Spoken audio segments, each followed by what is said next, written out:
I have yet to see a single example of Angel Reese being a leader outside of rebounding her own missed layups. What does Angel Reese do? What is her contribution? You tell me, because I'm not seeing it. I know I'm harsh on Angel Reese, but she considers herself a star. If you're going to call yourself a star, I expect you to perform like a star, especially in big moments. Caitlin Clark was injured. Angel Reese was the only star on the court last night, and for 27 minutes, she completely disappeared. On national television, in front of nearly 20,000 fans at the United Center, Angel Reese had the most humiliating night of her career. With Caitlin Clark sidelined by injury, this was supposed to be Reese's moment to shine. Instead, she collapsed under the spotlight, scoring just 4 points in a blowout loss that shocked the entire WNBA world. But the real humiliation? Caitlin Clark didn't even need to be on the court to dominate the headlines. She stole the show from the sidelines. Oh, there's a lot of reaction coming in from last night's drubbing, destruction, annihilation, cremation, whatever you want to call it, roasting, sauteed, whatever your form of cooking may be. But the Indiana Fever absolutely dismantled the Chicago Sky. This matchup between the Chicago Sky and Indiana Fever was billed as a statement game. The WNBA even moved it to the United Center, the NBA's largest arena, to showcase Angel Reese as a star capable of drawing fans. With Caitlin Clark out due to a quad injury, Reese was handed the spotlight and the chance to prove she could carry women's basketball on her own. Instead, it exposed a painful truth. Angel Reese is now quoted as saying, "I'll look back in 20 years and be like, yeah, the reason why we're watching women's basketball is not just because of one person." She refuses to say Caitlin Clark's name. "It's because of me too, and I want you to realize." From the opening tip, things unraveled quickly. Reese missed multiple layups, struggled against Indiana's defense, and seemed completely overwhelmed. In 27 minutes of play, she managed just 2 of 7 shooting and 4 points. Analysts didn't hold back, some calling it a disaster class, others saying she simply didn't belong on the same floor. The cameras caught every grimace, every headshake, and every sign of frustration. Last night was somewhat of a big moment for Angel Reese and the Chicago Bravado. For starters, the WNBA moved the game out of the local dump the Bravado usually play in and relocated to the United Center, which is the largest arena in the NBA, holding over 20,000 people. Now, to their credit, there seemed to be a good crowd in the United Center last night. I had someone who was at the game send me a few pictures, and most sections seemed to be filled. It wasn't a sellout, but there was supposedly over 19,000 people in attendance. Of course, it's easier to draw a decent crowd when tickets are selling for $3 hours before the game starts. And here's the irony. Caitlin Clark wasn't even playing. She sat on the bench in street clothes, recovering from her quad injury. Yet cameras constantly cut to her reactions. She clapped, coached her teammates, and even signed autographs during warm-ups. Fans weren't chanting for Reese, they were chanting for Clark. One player's absence became more powerful than another's presence. What an outfit Angel Reese was rocking. She put a lot of time, a lot of effort into making sure her ensemble was on point. Are my boots matching my jacket?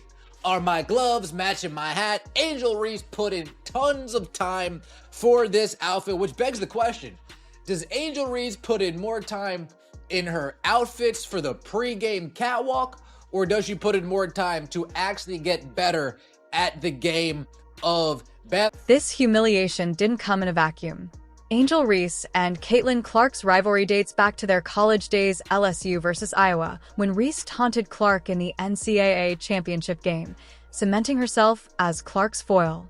Since then, Reese has taken subtle shots, even refusing to say Clark's name in interviews, instead claiming, "The reason people watch women's basketball isn't just one person.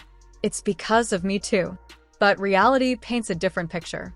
With Clark in the league, ratings are at all-time highs, arenas are selling out, and merchandise is flying off the shelves. Without her, ticket prices collapse. And Reese? She's left to face the truth fans aren't showing up for her the same way. Folks, there were people in the crowd getting there early saying, "Hey, Caitlin, can you sign my jersey? Hey, Aaliyah, can you sign my shirt? Hey, Sophie, can you sign my picture?" There were people asking for autographs in the Chicago Sky crowd that weren't even born yet the last time the Chicago Sky scored this little amount of points.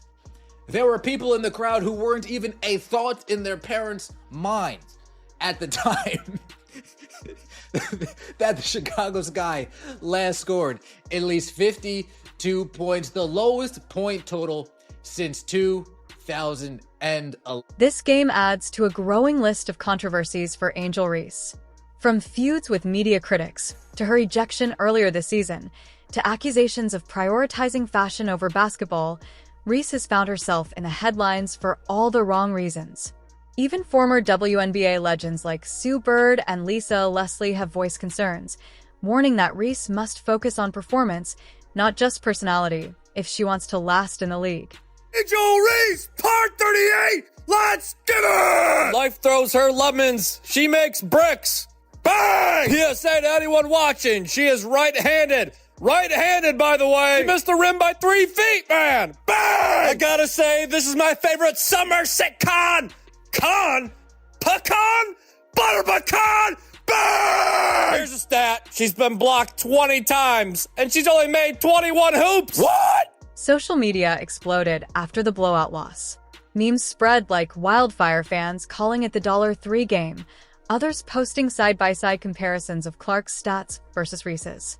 Even Chicago Sky supporters admitted the energy just wasn't the same without Clark on the court.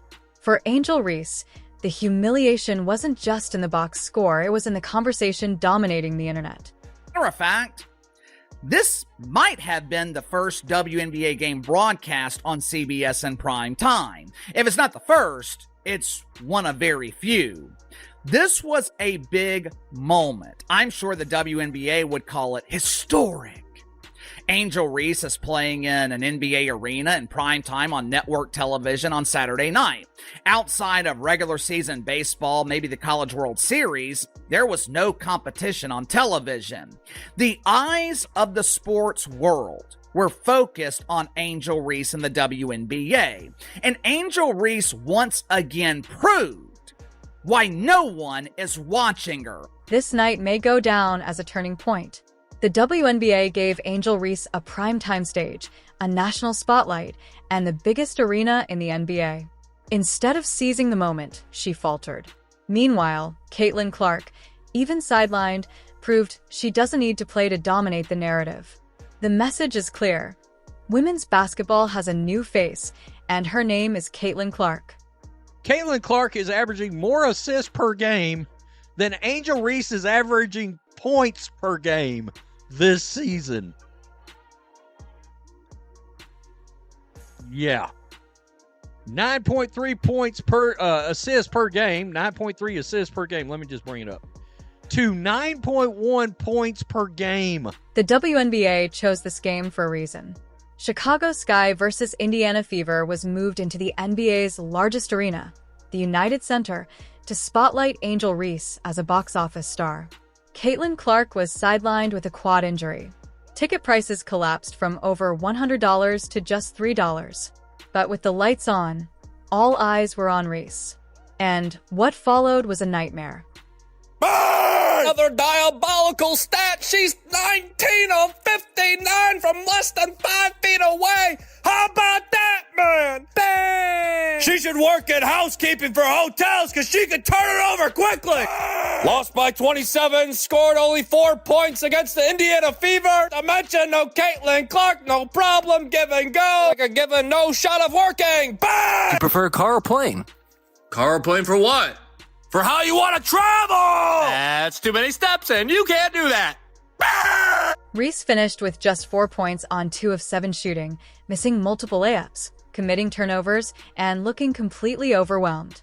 At one point, she was blocked point blank, and the cameras caught every grimace, every head shake.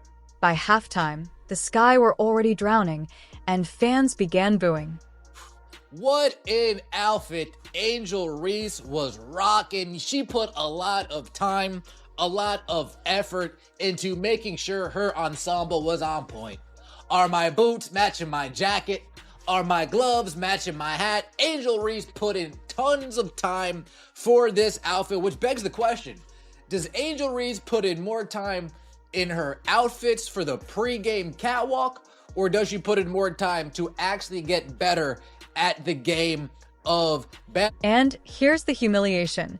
Caitlin Clark didn't even touch the floor, yet she owned the headlines. Sitting courtside in street clothes, Clark signed autographs, encouraged teammates, and drew more cheers than anyone on the court. Fans weren't there for Reese. They were chanting for Clark.